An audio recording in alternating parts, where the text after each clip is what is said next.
नमस्ते दोस्तों, स्वागत है आप सभी का आपके चैनल स्पोकन इंग्लिश अड्डा 24/7 पर।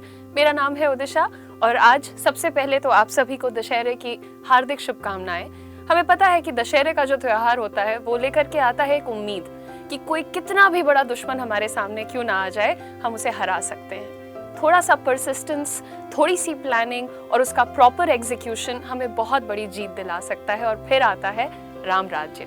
तो आज कुछ इसी विषय में बात करते हैं और जिंदगी को जो हम डर डर के जी रहे हैं, सबसे पहले तो आपके लिए एक सवाल, आपको क्या लगता है कि आपको पता है कि जिंदगी कितनी लंबी है, कब तक चलेगी? आज डर लग रहा है, 1 साल बाद ये काम कर लूंगी, चलो बाद में 3-4 साल बाद ऐसा कर लूंगा। ऐसा जो सोच के चलते हैं, मुझे लगता है उन्हें पता होता है कि 4 साल बाद वो क्या कर रहे होंगे या कल वो क्या कर रहे होंगे, क्योंकि एक्चुअली अगर देखा जाए तो किसी को पता नहीं होता, राइट? तो मेरे हिसाब से तो सबसे पहले ये डर डर के जिंदगी जीना बंद करिए और बात करते हैं 10 ऐसे फियर्स के बारे में जो कि शायद आपको एक बेहतर इंसान, एक ज्यादा सफल इंसान और एक सॉलिड इंडिविजुअल बनने से रोक रहे हैं। क्या कहते हैं? चलिए शुरू करते हैं। सबसे पहला डर, फियर ऑफ फेलियर। जो हमारी खुद की एक्सपेक्टेशंस होती हैं, जो हमारे घर वालों की, परिवार की, दोस्तों की हमसे एक्सपेक्टेशंस हैं, हमारे मन में पहले से डर होता है, अगर ऐसा नहीं हुआ तो, अगर ये मैं नहीं कर पाया तो, जो मम्मी ने सोचा है, पापा ने सोचा है, नहीं हो पाया तो, हमेशा हमें एक कदम पीछे खींच लेता है। छोड़ दीजिए इस डर को। कुछ उम्मीदें हैं, टूट जाएंगी, 1 साल, 2 साल, 3 साल टूट रही हैं, बट आप कोशिश तो कर रहे हैं। अगर डर के मारे आपने कोशिश ही छोड़ दी तो फिर किस बात की जिंदगी? जिंदगी का तो नाम ही है ना चलते जाना। तो फिर अगर आप कोशिश नहीं करेंगे, कुछ नया नहीं करेंगे, कंफर्ट जोन में रहेंगे कि कहीं कोई फेलियर ना आ जाए, फिर आप बताइए कि क्या ही नतीजा होगा उस चीज का। Fear number 2, fear of rejection. हमें कोई भी काम शुरू करने से पहले या किसी भी स्टेप को लेने से पहले दिमाग ऐसा बता देता है कि मैं तो सफल नहीं हो पाऊंगा, मैं तो रिजेक्ट हो जाऊंगा, कोई मुझे स्वीकार नहीं करेगा, या फिर बहुत सारे ऐसे नेगेटिव थॉट्स, और हम अपने ही कॉन्फिडेंस को अपने ही हाथों मार डालते हैं। ऐसा क्यों करते हैं? हम ये सोचेंगे कि यार मुझे गिटार बजाना सीखना है, फिर लोग देखते हैं कि अरे यार ये तो कितना अच्छा बजा रहा है, वो देखो उसको कितना अच्छा आता है, और ऐसे 3-4 अच्छे एग्जाम्पल्स देख करके खुद को 2 कदम पीछे ढकेल दिया। क्यों भाई? क्योंकि मुझे लगता है कि मैं तो फेल हो जाऊंगा। Correct everyone. और कोई मुझे स्वीकार नहीं करेगा, लोग मुझे पसंद नहीं करेंगे, मैं कैसे अपने पैशन को फॉलो कर लूं? तो ये जो हमारा एक अंदर से रिजेक्शन का डर है, ये हमें बहुत सारी चीजें नहीं करने दे रहा है। रोज आपके मन में ख्याल आता होगा कि यार आजकल सोशल मीडिया के थ्रू देखो सब लोग कितना फेम हासिल कर रहे हैं, पैसा हासिल कर रहे हैं, अच्छी लाइफस्टाइल जी रहे हैं। आपको जिस दिन वो काम करना होगा, आपको डर आएगा कि नहीं यार किसी ने बुरा कमेंट कर दिया तो, कहीं मेरी फोटो गलत जगह यूज हो गई तो, बहुत सारे ख्याल, मीम बन गया तो। पर इससे क्या होता है यार? आप अपनी ही जिंदगी को पीछे रख रहे हैं। Fear number 3, fear of change.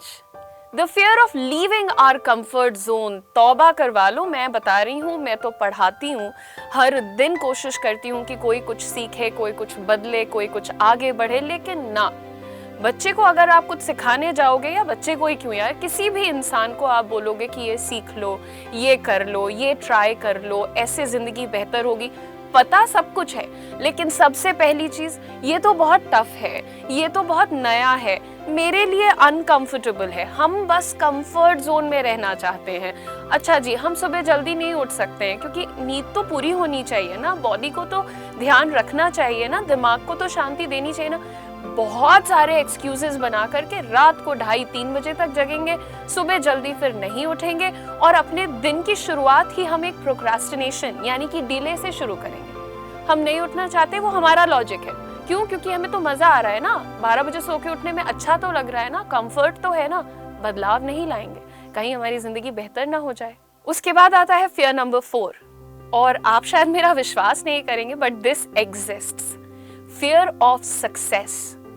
बहुत से ऐसे लोग हैं जिन्हें लगता है कि यार अगर बहुत ज्यादा तरक्की हो गई, बहुत ज्यादा नाम हो गया, बहुत ज्यादा पैसे हो गए, तो फिर रिस्पॉन्सिबिलिटी भी ज्यादा आ जाएगी, एक्सपेक्टेशंस भी ज्यादा हो जाएंगी, और ये सबसे वो डर जाते हैं। उन्हें लगता है भैया जहाँ हैं जैसे हैं, बहुत सुकून की जिंदगी है, अरे अपने गांव में ही बैठे 25,000 रुपए कमा रहे हैं, क्यों हम अपना बिजनेस शुरू करें, या फिर क्यों हम कोई नया स्किल सीखें, क्यों हम कोई नई पढ़ाई करें, क्यों हम कोई तरक्की करें।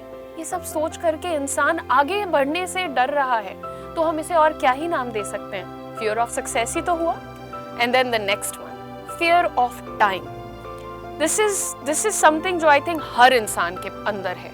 ये एक डर है जो कि आप, मैं और कोई भी हो, वो सब इसको लेकर के जी रहे हैं। समय से हर इंसान डरता है, डरना भी चाहिए, लेकिन वो डर ये होता है कि समय बर्बाद ना करें। और हम क्या कर रहे होते हैं? टाइम खत्म हो रहा है, टाइम खत्म हो रहा है, अपने ऊपर अननेसेसरी प्रेशर बिल्ड कर रहे हैं। फालतू के टारगेट्स, फालतू के गोल्स। नहीं, हमें किसी ने बता दिया कि नहीं भैया 22 साल की उम्र में तो नौकरी हो जानी चाहिए, 26 साल की उम्र में तो शादी हो जानी चाहिए, 30 साल की उम्र में तो 4 लाख की सेविंग्स हो जानी चाहिए या 50 लाख की सेविंग्स हो जानी चाहिए। किसने बताया? ये टाइमलाइन किसने दी है? ये कौन सा समय का डर है? समय का अगर सही डर रखना है तो ये डर रखो ना कि बर्बाद नहीं करूं अपना समय। 1 मिनट, 1 सेकंड क्यों वेस्ट करूं? ये इनडिसाइसिवनेस और ये जो हम चीजें करते हैं ना अपने साथ की बस बदलना नहीं चाहते हैं और समय को एक टाइमलाइन देकर के चल रहे हैं, this is wrong. That fear needs to go away. और ये नेक्स्ट वाला जो है, this is also I think बहुत बड़ा वर्ग है जिससे सब जूझ रहे हैं कहीं ना कहीं, fear of public speaking. Public में बात नहीं कर सकता मैं, दिमाग से मैं आइंस्टाइन हूँ, दिमाग से मैं विवेकानंद हूँ, लेकिन मैं अच्छा बोल नहीं सकता सबके सामने। कहीं मैं अपने थॉट्स रखूं बाहर और लोग मुझ पर हंस दें, कहीं मैं गलत अंग्रेजी बोल दूं, कहीं मैं गलत हिंदी बोल दूं, पता नहीं क्या क्या खिचड़ी दिमाग में चल रही होती है। But this fear of public speaking is actually stopping you from achieving so much in life. Why don't you start speaking? अगर आपके अपने थॉट्स हैं, आपके अपने आइडियाज हैं, आपके अपने कुछ भी ऐसे एक्सप्रेशंस हैं जो आप शेयर करना चाहते हैं, you should do that. It's basically letting you close all the doors to personal and professional growth. आप रोक रहे हैं खुद को आगे बढ़ने से।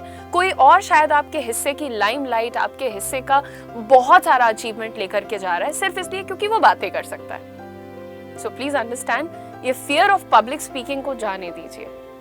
Next, fear of criticism.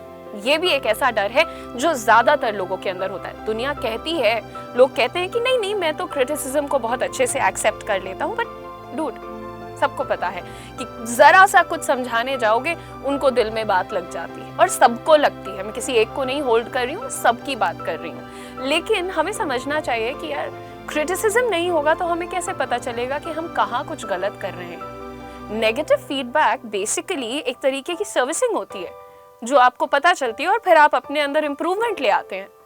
आपका पर्सनल ग्रोथ हो या प्रोफेशनल, जब तक आपको कोई फीडबैक नहीं देगा, देखो नोबडी इज परफेक्ट, सबसे गलतियां होती हैं। गलतियां नहीं करोगे तो पता कैसे चलेगा कि इंसान हो? गलतियां नहीं करोगे तो पता कैसे चलेगा कि कोशिश कर रहे हो कुछ नया करने की? So make mistakes and take criticism. गलती हुई है पर कोशिश भी तो की है, गलती हुई है, फेल हुए हैं बट सीखे भी तो हैं।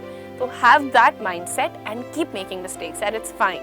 And then let's talk about the next one, fear of taking risks. Comfort zone में रहना एक चीज़ होती है कि नहीं मैं जहाँ हूँ जैसा हूँ ठीक हूँ, कोई बदलाव की ज़रूरत नहीं है, सुधार की ज़रूरत नहीं है, this is one thing. But फिर आता है रिस्क से डर।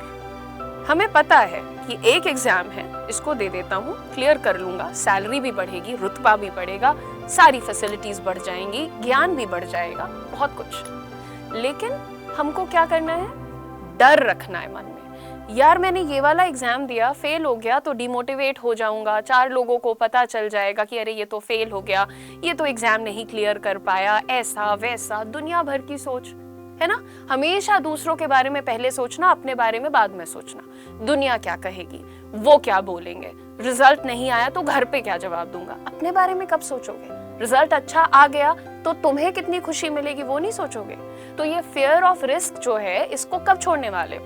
इसी दशहरे पे खत्म कर दो, इसको जला दो रावण के साथ। रावण तो चला गया, लेकिन अभी भी जो ये सारे डर है ना, इन्हीं को आप रावण मानिए। इनसे जिस दिन आप छुटकारा पा लेंगे, आपकी जिंदगी में बड़े सुधार आ जाएंगे। And then fear of being vulnerable. मैं रो नहीं सकती, मैं अपना दुख किसी को बता नहीं सकती, मैं थक गई हूँ, मेरे पास पैसे नहीं है, मैं बीमार हूँ, मेरे पास नए कपड़े नहीं हैं, या मैं पढ़ाई में कमजोर हूँ, या मैं 2-3 लोगों से खुद को कम समझती हूँ। इट डजंट मैटर, आप ये सब कुछ बोल सकते हैं। You can share it with your people, आपके फ्रेंड्स, आपकी फैमिली, आपके वेल विशर्स। अगर ये लोग आपकी ये बातें सुनकर आपका मजाक उड़ा रहे हैं तो सबसे पहले वो दोस्त नहीं है, वो परिवार नहीं है और वो शुभचिंतक यानी कि वेल विशर्स भी नहीं है।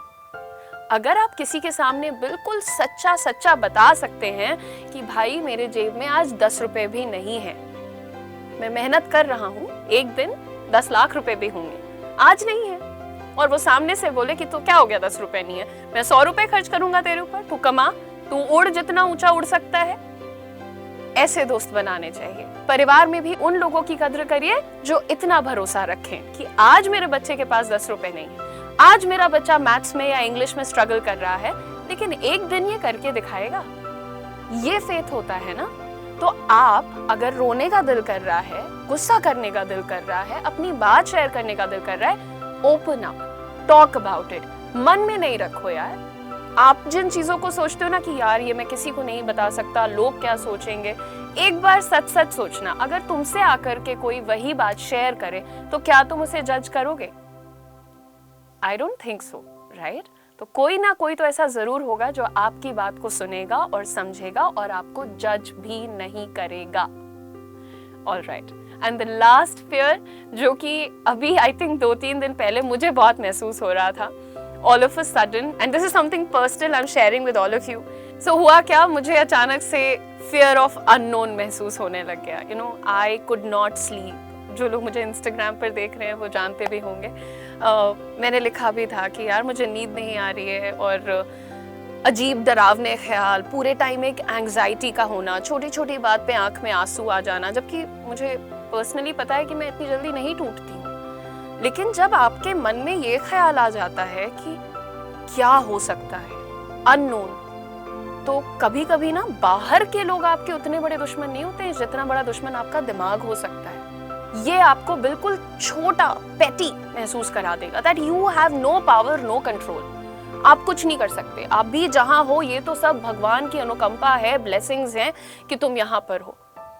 अगर ये नहीं रहा तो क्या होगा, है ना? कभी कभी इंसान के मन में आ जाता है, जैसे मेरे मन में आया कि अरे बाप रे, मेरा तो कोई प्लान ही नहीं है फ्यूचर का, व्हाट एम आई डूइंग, इतने सारे लोगों को ज़रूरत है, मैं किसी की मदद नहीं कर पा रही हूँ। ये एक बहुत ही रैंडम थॉट था, but it kind of started haunting me. You know, मैं देख रही थी कि जिंदगी में लोग कितना कुछ कर रहे हैं, सो मोटिवेटिंग, सो मोटिवेटिंग। सब, हर इंसान, कोई 10 साल की उम्र में, कोई 15 की उम्र में, कोई 50 की उम्र में कुछ ना कुछ अच्छा अपनी जिंदगी के साथ, एक पर्पस के साथ जी रहे हैं। और अचानक से मुझे लगा मेरा पर्पस क्या है, and I went into this spiral, you know, this dark space. I was like what am I doing? वही 9 से 6 की नौकरी और चिल करके बैठो, कुछ काम नहीं, किसी की मदद नहीं, किसी के बारे में सोचना नहीं, not being there for anyone. Then I realized कि हर इंसान का अपना पर्पस होता है, हर इंसान की अपनी टाइमलाइन होती है। हो सकता है कि कोई 10 साल में सक्सेसफुल हो गया हो सकता है कि कोई 50 साल में सक्सेसफुल हुआ हो, और हो सकता है कि मैं 60 इयर्स की एज में बहुत ज्यादा सक्सेसफुल हो जाऊं, या जो सपने मैंने देखे हैं वो मैं पूरे कर ले जाऊं। तो मैं अगर आज बैठकर ये सोचने लग गई कि कल क्या हो जाएगा, 10 दिन बाद क्या हो जाएगा, तो उससे मेरी पूरी प्लानिंग पर या मेरी पूरी स्ट्रैटेजी पर क्या ही फर्क पड़ेगा? कुछ नहीं, बल्कि मैं प्रोडक्टिव भी नहीं रह गई, मैं बहुत ज्यादा काम भी नहीं कर पाई, दुख मुझे अलग हो गए। तो मुझे ऐसा लगा कि यार डरने से बहुत अच्छा है कि जिंदगी का हर मोमेंट एक फेथ के साथ, एक पॉजिटिविटी के साथ जिया जाए तो बेहतर होता है। ये जो पूरा फेज था बड़े दिनों के बाद मेरे साथ हुआ था। बड़े दिनों के बाद इसलिए हुआ क्योंकि मैं मेडिटेट करती हूँ, मैं पूजा करती हूँ, मैं अच्छी किताबें पढ़ती हूँ, और मैं अपने आप को हर 5-10 मिनट पे रिमाइंड करवाती हूँ कि मेरे पास जिंदगी में बहुत सारी अच्छी चीजें हैं। सबसे पहली चीज कि मेरे पास मेरे ईश्वर हैं जिन पर मेरा बहुत विश्वास है, राइट? तो ऐसे ही कोई ना कोई आपके जीवन में भी होगा जिस पर आप बहुत विश्वास कर सकते हैं, जिसके ऊपर छोड़ सकते हैं आप अपनी पूरी जिंदगी, अपनी एक एक सांस, राइट? तो ऐसा एक विश्वास पात्र सबके पास होना चाहिए, और विश्वास पर ही दुनिया कायम है, उम्मीद पर नहीं। उम्मीद पर जिनकी दुनिया कायम है वो तो ढहती रहती है, फिर गिरती रहती है। उम्मीद नहीं होती है, विश्वास होता है यार, फेथ होता है कि सब अच्छा है और सब अच्छा होगा। और एक बार फिर से आप सभी को दशहरे की बहुत बहुत शुभकामनाएं। ये 10 फियर्स होते हम सबके अंदर हैं और हमें इन्हें छोड़ देना चाहिए। जिंदगी है यार, कब पता नहीं कब तक है कब नहीं है। हर बार यही कहती हूँ, right? Live it to the fullest. Live it with the best possible memories, live it in the best manner possible. क्या है, कितना है, कब है, कहाँ है, नहीं पता है, बहुत सवाल नहीं पूछिए, बस खुश रहने की कोशिश करिए, हेल्दी रहने की कोशिश करिए और फिर अपने ऊपर रोज काम करिए कि आप कैसे एक बेहतर इंसान बन सकते हैं। आई होप आपको ये बातें अच्छी लगी होंगी। जाने से पहले कमेंट सेक्शन में ज़रूर बताइएगा इनमें से कौन सा डर आपको सबसे ज़्यादा सताता था और इस बार आप कैसे उससे छुटकारा पाने वाले हैं। धन्यवाद।